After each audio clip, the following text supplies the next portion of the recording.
Bismillahirrahmanirrahim. Assalamualaikum warahmatullahi wabarakatuh.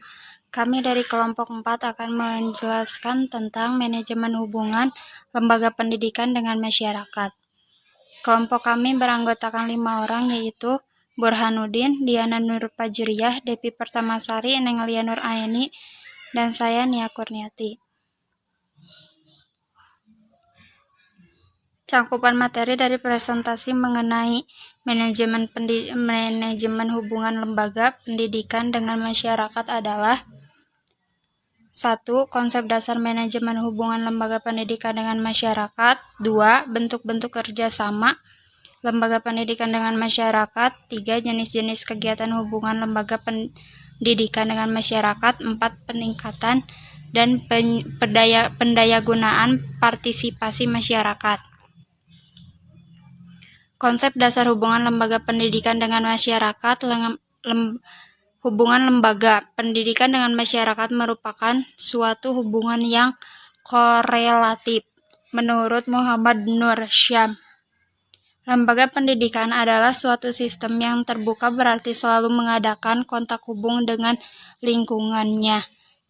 Suprasistem. Konsep dasar hubungan lembaga pendidikan dengan masyarakat. Hubungan lembaga pendidikan dengan masyarakat suatu saran yang cukup mempunyai peran yang menentukan dalam rangka usaha mengadakan pembinaan, pertumbuhan, dan pengembangan murid-murid di sekolah. Konsep dasar hubungan lembaga pendidikan dengan masyarakat. Faktor-faktor yang penyebab lembaga pendidikan harus melakukan hubungan dengan masyarakat. 1. Faktor perubahan sifat, tujuan, dan metode mengajar di sekolah. 2. Faktor masyarakat yang menuntut adanya perubahan dalam dunia pendidikan. 3. Faktor pengembangan ide demokrasi bagi masyarakat terhadap pendidikan tinggi. Konsep dasar hubungan lembaga pendidikan dengan masyarakat. Tujuannya itu adalah untuk memajukan kualitas belajar dan pertumbuhan anak, untuk berkokoh tujuan dan memajukan kualitas kehidupan masyarakat, untuk mendorong masyarakat dalam membantu program bantuan sekolah dan masyarakat di dalam lembaga.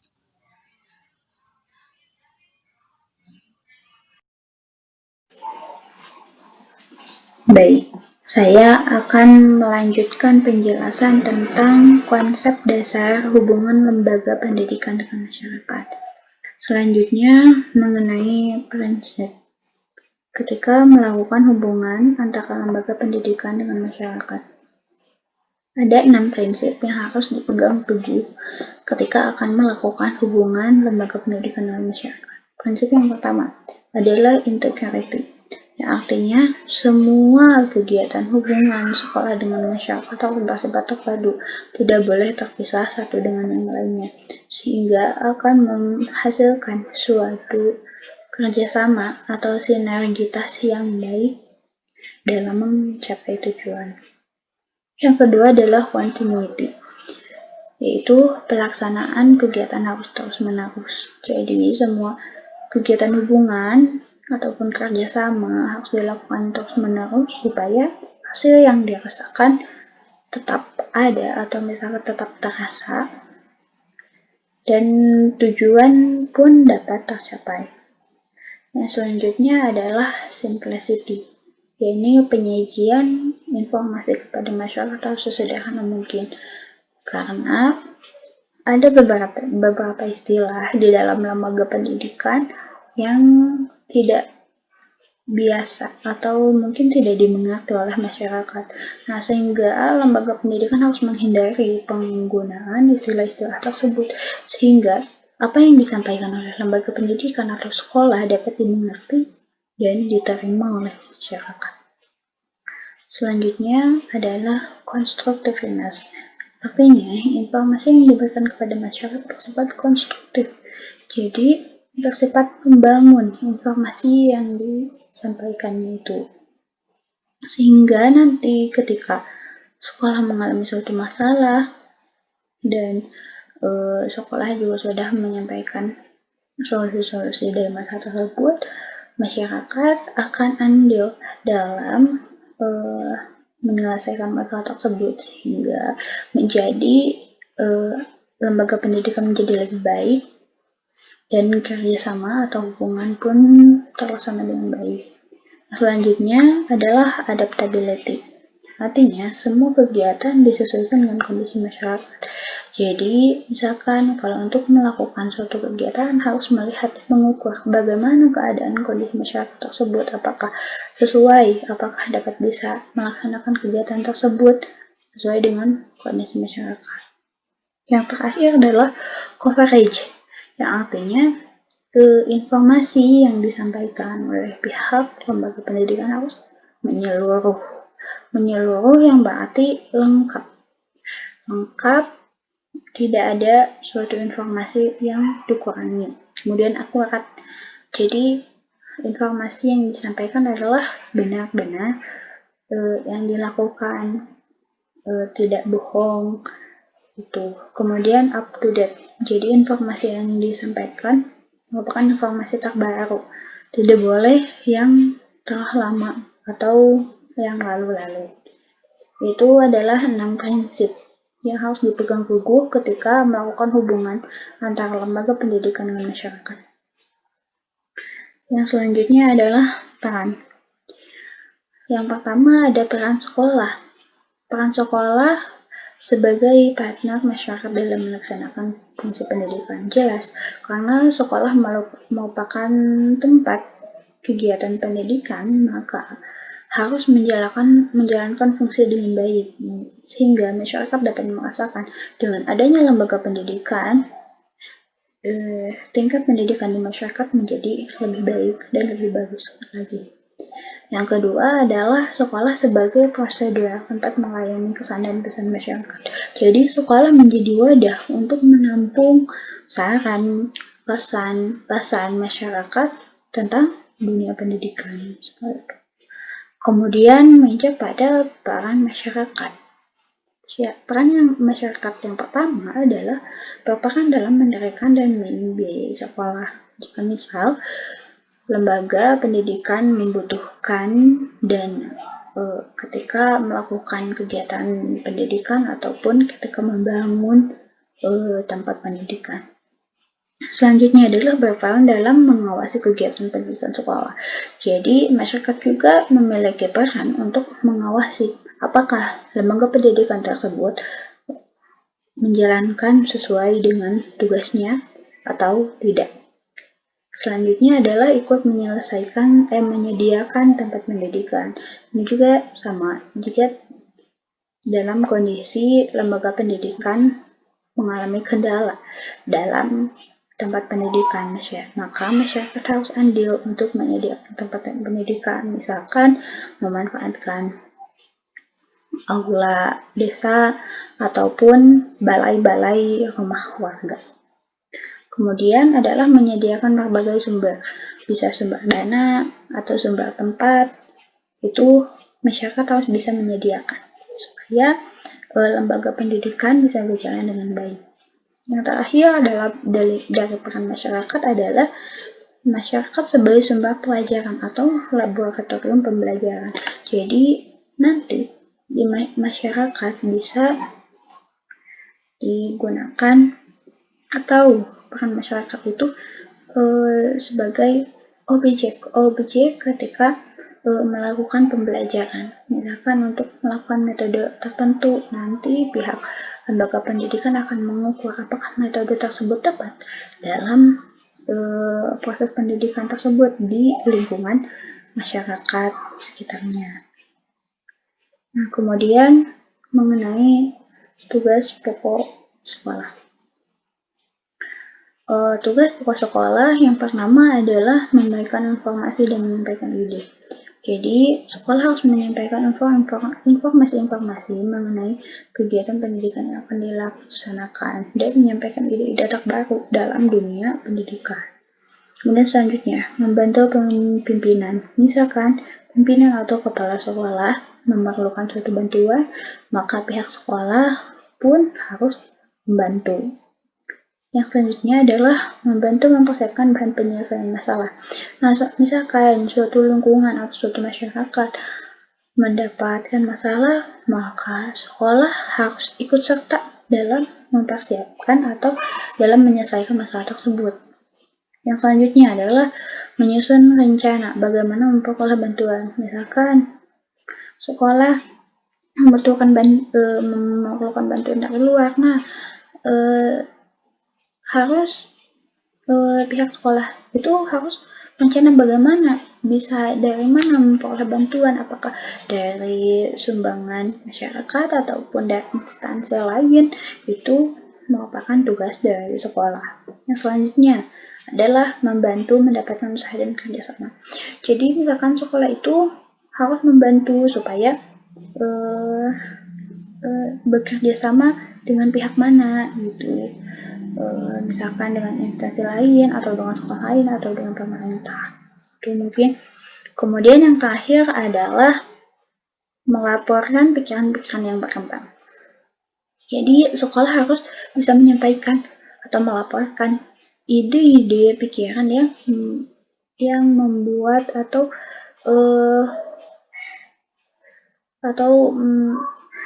menjadikan masyarakat atau lembaga tersebut menjadi lebih baik. Itu disampaikan oleh sekolah.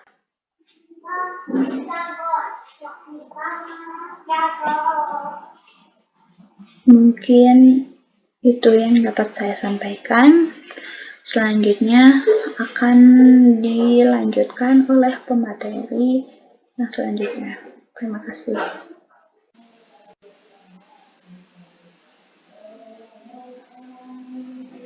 Jenis-jenis kegiatan hubungan lembaga pendidikan dengan masyarakat. Nah, bentuk kegiatannya ada eksternal atau hubungan masyarakat di luar lembaga pendidikan. Kegiatan ini selalu berhubungan atau ditujukan kepada publik atau masyarakat di luar warga sekolah.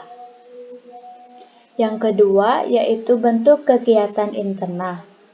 Kegiatan internal ini merupakan publisitas ke dalam, sasarannya tidak lain adalah warga sekolah yang bersangkutan, yakni para guru, tenaga tata usaha, dan seluruh siswa.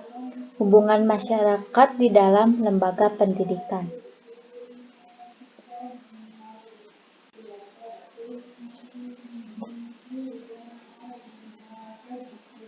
Adapun kegiatan eksternal yang secara langsung, misalnya rapat pengurus BP3 setempat, berkonsultasi dengan tokoh-tokoh masyarakat, ataupun contoh yang lainnya, melayani kunjungan tamu atau kunjungan orang tua siswa yang datang ke sekolah. Nah, kegiatan eksternal yang secara tidak langsung, contohnya siaran televisi. Penyebaran informasi melalui televisi berhasil atau tidaknya menggunakan televisi sebagai alat media publisitas sekolah tergantung pada program yang telah disiapkan sebelumnya. Di dalam program itu disusun hal-hal atau pokok-pokok yang akan disajikan kepada penonton. Nah, maka dari itu, informasi melalui televisi tersebut memerlukan persiapan yang lebih cermat daripada informasi melalui siaran radio. Yang kedua yaitu penyebaran informasi melalui radio. Siaran radio ini merupakan media massa yang penting yang mampu menjangkau publik yang luas. Oleh karenanya, sekolah dapat mengambil manfaat yang sebesar-besarnya dari radio ini untuk kepentingan publisitas. Yang ketiga yaitu penyebaran informasi melalui media cetak. Yang dimaksud media cetak di sini yaitu surat kabar, majalah, buletin, dan sebagainya. Jadi segala informasi sekolah bisa disebarluaskan melalui media cetak, siaran radio, ataupun siaran televisi. Yang terakhir yaitu pameran sekolah. Pameran sekolah ini Di dalamnya menunjukkan hasil-hasil pekerjaan para siswa serta masyarakat pada umumnya, yang nantinya para siswa atau guru, tata usaha, karyawan, dan masyarakat bisa berkunjung ke pameran sekolah tersebut. Terus ada kegiatan internal. Kegiatan internal ini juga dibagi menjadi dua. Ada yang langsung, ada pula yang tidak langsung. Pada prinsipnya, kegiatan internal ini mempunyai tujuan, yaitu untuk memberi penjelasan tentang kebijaksanaan penyelenggaraan sekolah, situasi dan perkembangan sekolah tersebut. Yang kedua, menampung sarana-sarana dan pendapat-pendapat dari warga sekolah demi kemajuan dan perkembangan sekolah. Yang ketiga, dapat memelihara hubungan yang harmonis dan terciptanya kerjasama antar warga sekolah sendiri. Nah, kegiatan internal yang langsung contohnya rapat dewan guru, yang misalnya dilaksanakan seminggu sekali atau yang disebut dengan briefing. Yang kedua yaitu upacara sekolah, yang sering dilakukan setiap hari Senin ataupun upacara-upacara sekolah untuk memperingati Hari Nasional. Dan yang ketiga ada karya wisata yang berkunjung ke wisata-wisata atau yang memiliki hubungan edukasi. Kegiatan internal yang tidak langsung, contohnya papan pengumuman, penyampaian informasi melalui surat edaran, iklan, pemasangan iklan ini atau pemberitahuan khusus melalui media massa pada kesempatan tertentu. Yang ketiga yaitu buletin sekolah, yakni menerbitkan buletin sekolah untuk dibagikan kepada warga sekolah. Baik, di sini saya akan mencoba melanjutkan pembahasan dari materi sebelumnya, yaitu di sini saya akan menjelaskan mengenai jenis-jenis kegiatan hubungan lembaga pendidikan dengan masyarakat. Nah, di sini poinnya terdapat 3 poin, yaitu yang pertama hubungan edukatif, yang kedua hubungan kultural, yang ketiga adalah hubungan institusional. Langsung saja ke poin yang pertama, yaitu mengenai hubungan edukatif. Apa itu hubungan edukatif? Yaitu hubungan kerjasama dalam hal mendidik murid antara guru di sekolah dan orang tua di dalam keluarga. Adanya hubungan ini dimaksudkan agar tidak terjadi perbedaan prinsip atau bahkan pertentangan yang dapat mengakibatkan keraguan-raguan, pendirian, dan sikap pada diri anak. Cara kerjasama tersebut dapat direalisasikan dengan mengadakan pertemuan yang direncanakan secara periodik antara guru-guru di sekolah dengan para orang tua murid. Di samping itu, dapat pula dilakukan dengan mengadakan kunjungan ke rumah peserta didik di luar waktu sekolah untuk mengenal lingkungan di mana peserta didik berkembang. Jika hal tersebut tidak dimungkinkan, dapat pula dilakukan pertemuan antara guru dengan orang tua peserta didik per kelas untuk mengadakan dialog terbuka mengenai masalah-masalah pendidikan yang sering terjadi dalam keluarga dan bagaimana cara mengatasinya.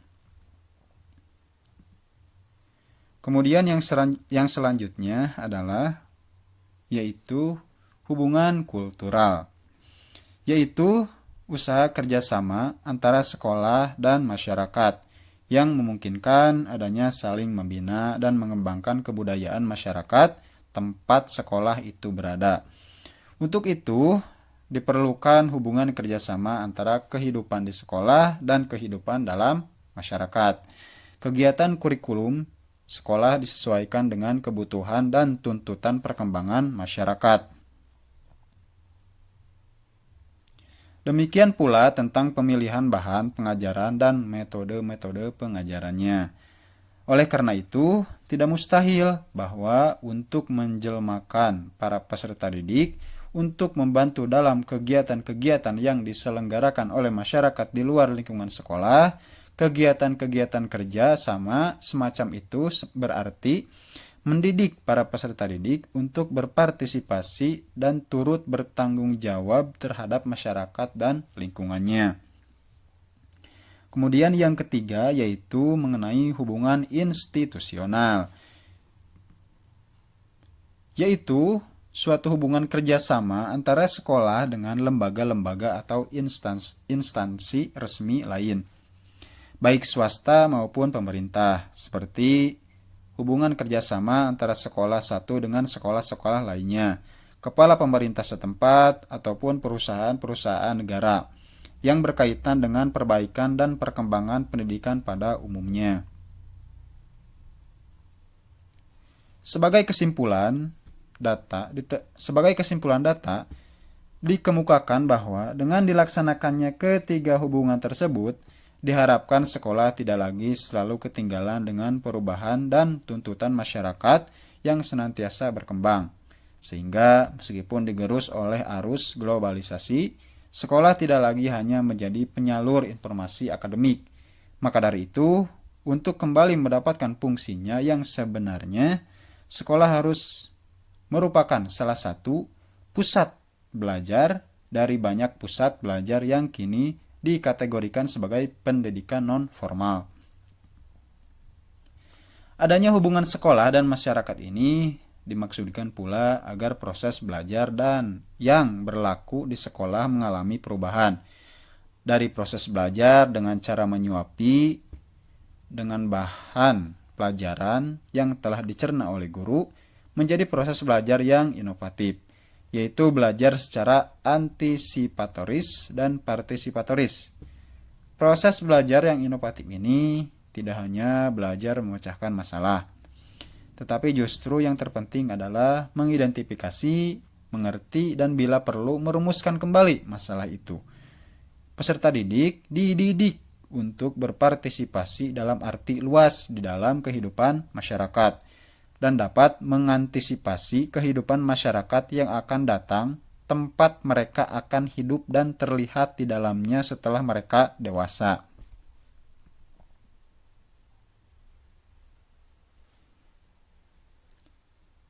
Next.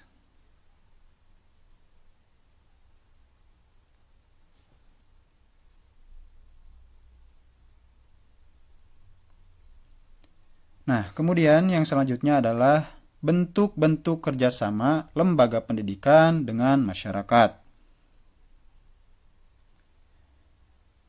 Adapun yang pertama adalah hubungan sekolah dengan orang tua siswa dan warga masyarakat. Nah, secara umum di sini dibagi menjadi dua, yaitu secara individual dan secara organisasi melalui BP3 atau BP3K ya. Nah, secara individual yaitu terbagi menjadi dua, yaitu orang tua datang ke sekolah untuk berkonsultasi maupun untuk pemecahan masalah anaknya. Jadi seorang tua datang ke sekolah untuk memecahkan berbagai masalah-masalah yang dialami oleh anaknya. Baik itu masalah mengenai di sekolahnya ataupun masalah di luar sekolahnya. Dan kemudian yang kedua adalah secara sukarela orang tua datang ke sekolah menyampaikan saran-saran bahkan sumbangan untuk kemajuan sekolah. Sebagai contoh, seorang pensiunan pustakawan secara sukarela datang ke sekolah untuk pembenahan perpustakaan sekolah. Nah, di samping kita membantu menyalurkan baik itu harta ataupun tenaga, nah kita juga telah membantu anak kita untuk untuk berkembang ya, untuk berkembang menjadi lebih baik lagi dari sebelum-sebelumnya. Kemudian secara organisasi melalui BP3 yaitu organisasi ini akan lebih efektif bila sekolah mampu menggerakkan dan memanfaatkan potensi yang ada di kalangan orang tua. Umpamanya, para dokter untuk duduk pada seksi UKS, bahkan untuk mendirikan poliklinik sekolah. Yang kedua, para insinyur untuk memberikan saran-saran dalam pembangunan sekolah. Yang selanjutnya, para profesional, pejabat, dan pengusaha lainnya yang juga akan dengan sukarela membantu sekolah demi kepentingan anak-anaknya. Kemudian yang terakhir adalah para pemuka agama untuk peningkatan imtak atau iman dan takwa.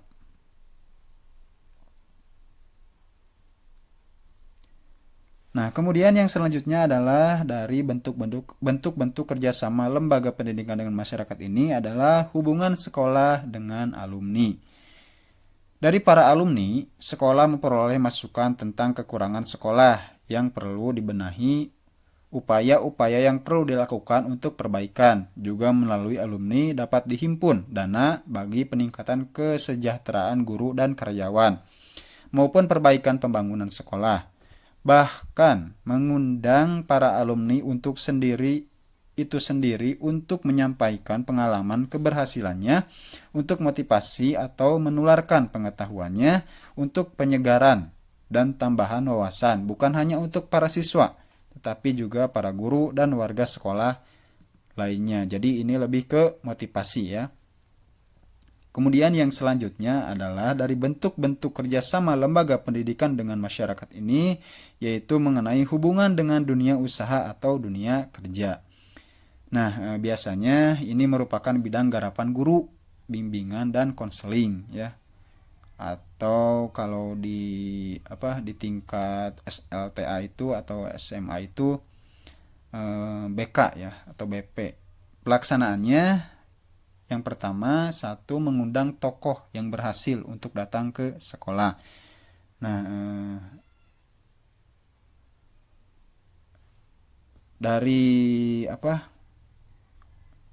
untuk mengundang tokoh yang berhasil untuk datang ke sekolah ini, keberhasilan tokoh tersebut akan memotivasi semua pihak untuk berbuat yang serupa. Nah, ini lebih ke mengundang tokoh, misalkan kita mengundang Jack Ma ya. Anda mungkin sudah tahu ya Jack Ma itu siapa.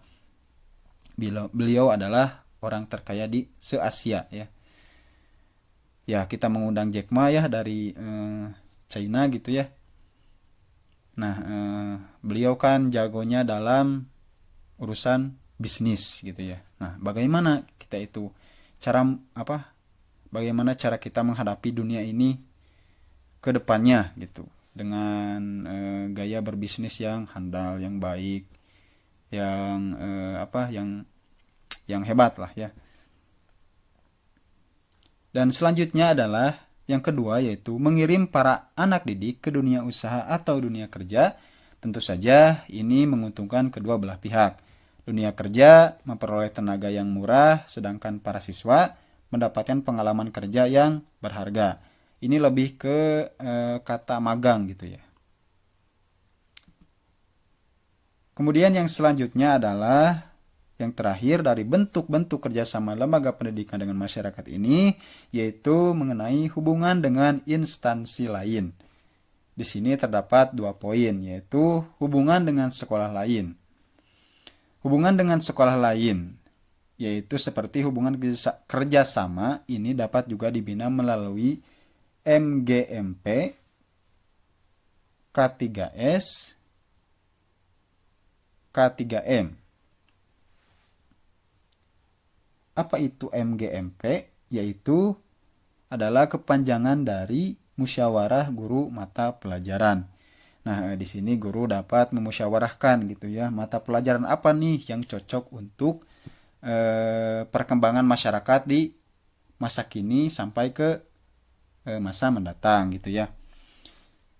Kemudian K3S, apa itu K3S? Yaitu kepanjangan dari kelompok kerja kepala sekolah.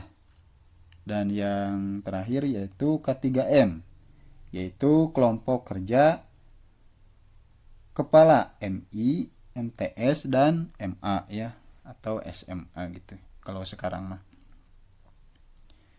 Nah, sebagai contoh, kerjasama dengan bank dalam rangka penggalangan dana, dalam tanda kutip gemar menabung pelajar. Begitu juga kerjasama dengan pertamanan dalam rangka penghijauan. Selanjutnya, peningkatan dan pendayagunaan partisipasi masyarakat. Menurut United Nations pada tahun 1975, kata partisipasi masyarakat dalam pembangunan menunjukkan pengertian pada keikutsertaan mereka dalam perencanaan, pelaksanaan, pemanfaatan hasil, dan evaluasi program pembangunan.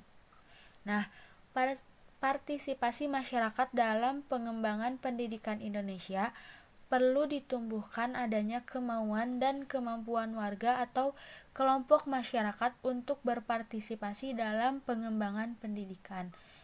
Sebaliknya, pihak pemerintah atau negara juga memberikan ruang atau kesempatan kepada warga atau kelompok masyarakat untuk berpartisipasi seluas mungkin sehingga kita bisa mencetuskan sebuah ide yang kreatif dan imajinatif dalam pengembangan pendidikan. Nah, partisipasi masyarakat dalam pendidikan dapat diwujudkan dalam berbagai bentuk. Yang pertama, partisipasi finansial. Partisipasi ini bisa berupa dukungan dana sesuai dengan kekuatan dan kemampuan masyarakat. Termasuk juga orang tua secara kolektif dapat mendukung dana yang diperlukan sekolah yang benar-benar dapat dipertanggungjawabkan untuk keberhasilan pendidikan.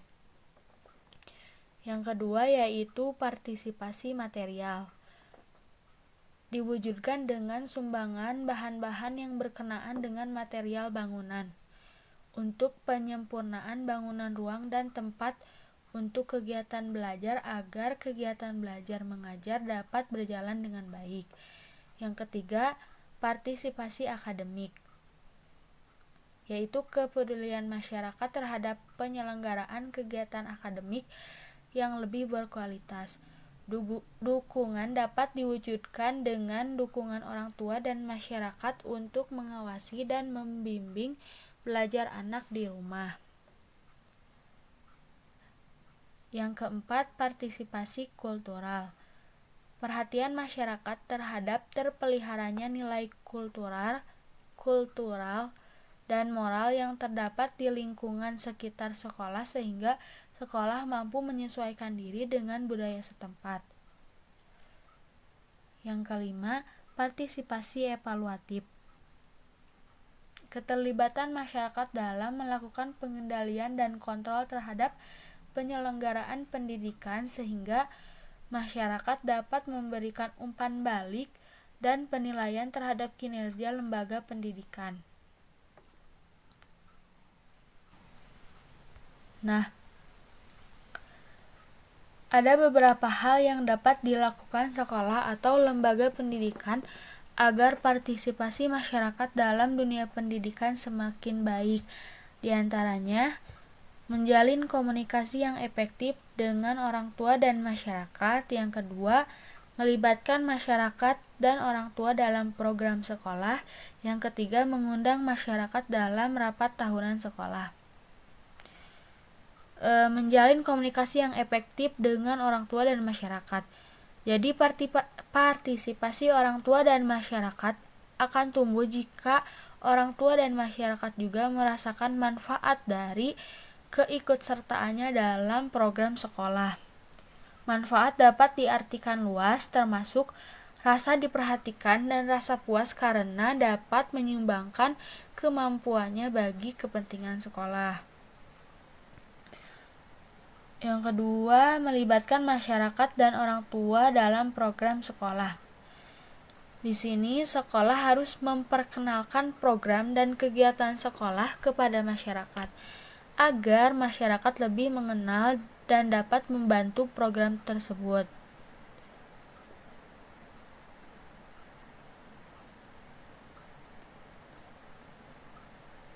Nah, Yang terakhir, mengundang masyarakat dalam rapat tahunan sekolah.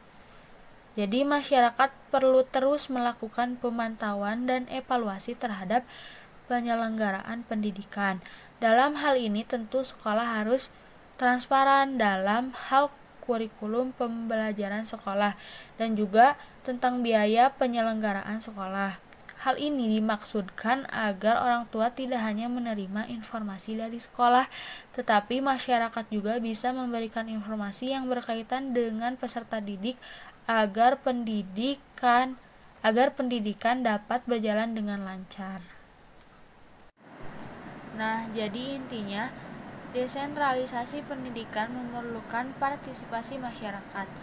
Dalam hal ini, tujuan partisipasi sebagai upaya peningkatan mutu pada satuan pendidikan. Sekian yang dapat kami sampaikan. Mohon maaf bila ada kekurangan. Wabillahi taufik wal hidayah. Wassalamualaikum warahmatullahi wabarakatuh.